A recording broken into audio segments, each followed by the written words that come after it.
Hello, my name is Alice Fanny, and I'm the project leader for Making Malnutrition in Madagascar Minute.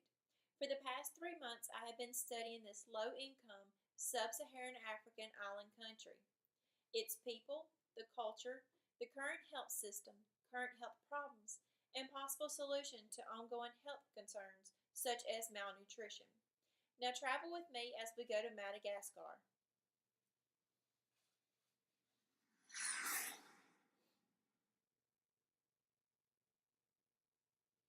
We have arrived in Madagascar. At least this is the picture or the image that comes to mind when you mention the country. Since studying this 3 months ago, I have learned so much. This is not the image that I now have. Please join me as we travel to the real Madagascar. This is one of the neighborhoods in the capital city of Madagascar, an area that is not rural and still should be in better living conditions than this. The children are playing. Most of them appear happy. They are all clothed, yet some of their clothes are dirty, stained, and torn. Do they know that they are playing in areas where rodents bring disease? Do they realize that poor sanitation leads to illness, and that the combination of parasites, worms, and illnesses like diarrhea leads to malnutrition as well? Unfortunately, only 11% of the population of Madagascar has adequate facilities in their house. Poor sanitation leads to malnutrition. Now let's look at the current health system. Picture this: healthcare centers in every town and several in every city. We do not have to picture or imagine that. That is a reality here in the United States. Now picture a playground with children running and laughing and playing, and each child keeping up with the other. No one appears developmentally behind. Each are clothed, and their clothes are clean, not torn, not stained. This may happen in Madagascar eventually, but due to political unrest, healthcare financing has fallen to other needs of the country. The World Health Organization reports 60 to 70% of the Madagascar people have access to readily available health care primarily. Majority of the individuals living in the rural areas are more than 10 kilometers away from a healthcare center. More than 91% of the population are living on less than $2 per day. Combination of that and Madagascar government contributing 15.3% of the budget to healthcare and private funding at 36.9%, access to healthcare may be available, but it's not affordable. There are 2,100 doctors, 9,400 nurses or midwives, and 24 OBGYNs on this island country, caring for 25 million people. There are some things that contribute to malnutrition. These are just a few of the pictures. In the upper corner, we have a field. It's supposed to be a rice field. We also have pictures of animals. They look very thin. Due to the drought, neither one of these have received what they've needed. In the bottom corner, you see the little boy drinking from the river that has potential to be full of illnesses, parasites, things that can lead to malnutrition. Agriculture has been dramatically affected. There is not enough sources of food to feed the people or animals. Additionally, money is limited from small farmers to support their family or their family's nutritional needs. What they used to sell for money is no longer available. So let's look at the current health problem. Stunting is not a temporary problem. It is a lifelong sentence of developmental and cognitive delays. Madagascar is ranked 5th in the world for stunting. That's in the world, not the country of Africa, but 5th in the world for stunting, related to malnutrition. 53% under the age of 5 are stunted. Half are chronically malnourished. 1/4 are severely malnourished. and 40% of child mortality under the age of 5 is because of undernutrition. Now let's meet these two little boys in the picture.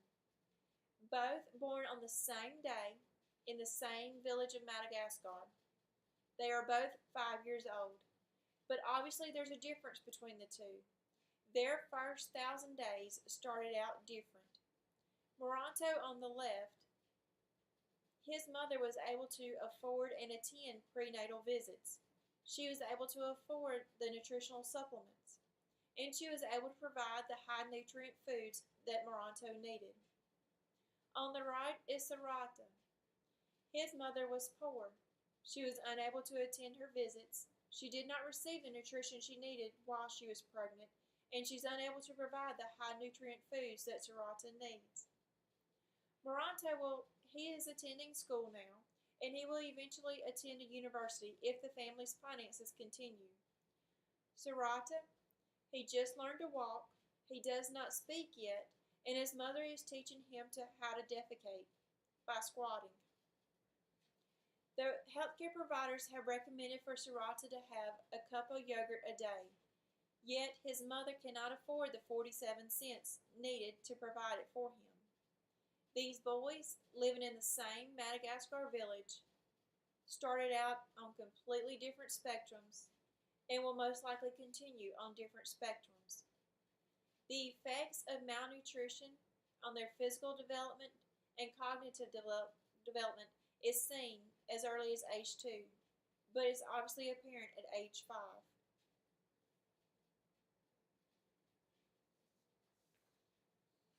The children are having to stay home to help care for the family, to help work the farms, find any food sources that they can.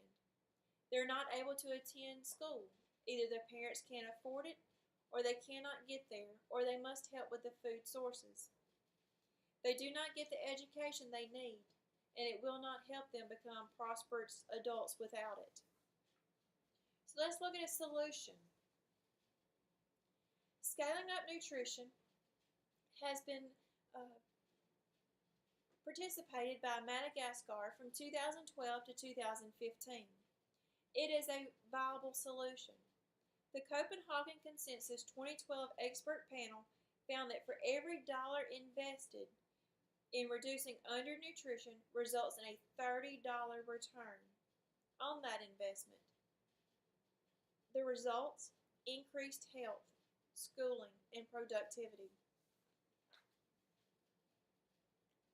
So why do we focus on nutrition? Why do we need that dollar of yours and each other person to help with the nutrition? Girls and women are well nourished and have healthy newborn babies. These children receive proper nutrition and develop strong bodies and minds. Adolescents learn better and they achieve higher grades in school. Young adults are better able to obtain work and earn more, being able to provide for their family. Families and communities emerge out of poverty, and communities and nations are productive and stable. The world is a safer, more resilient, and stronger place.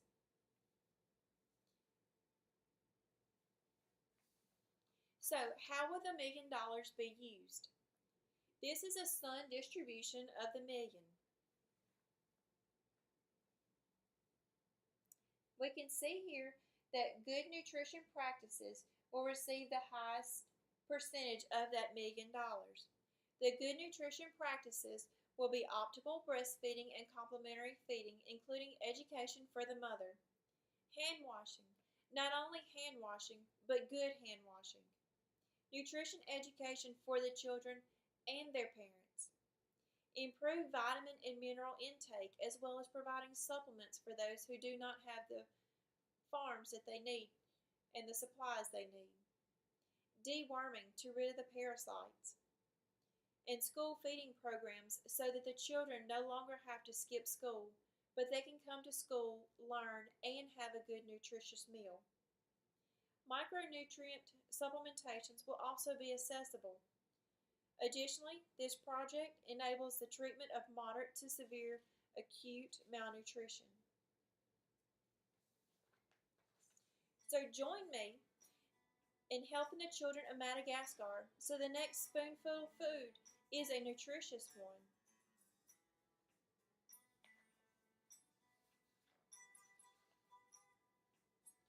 1 million starts with one. There may be challenges along the way. It might create a ripple effect. It might inspire others to make a change. Join with me, cast your vote, and let's use this 1 million to help the children of Madagascar. I'm Alice Fanning, and I'm asking for your vote. Thank you for your time.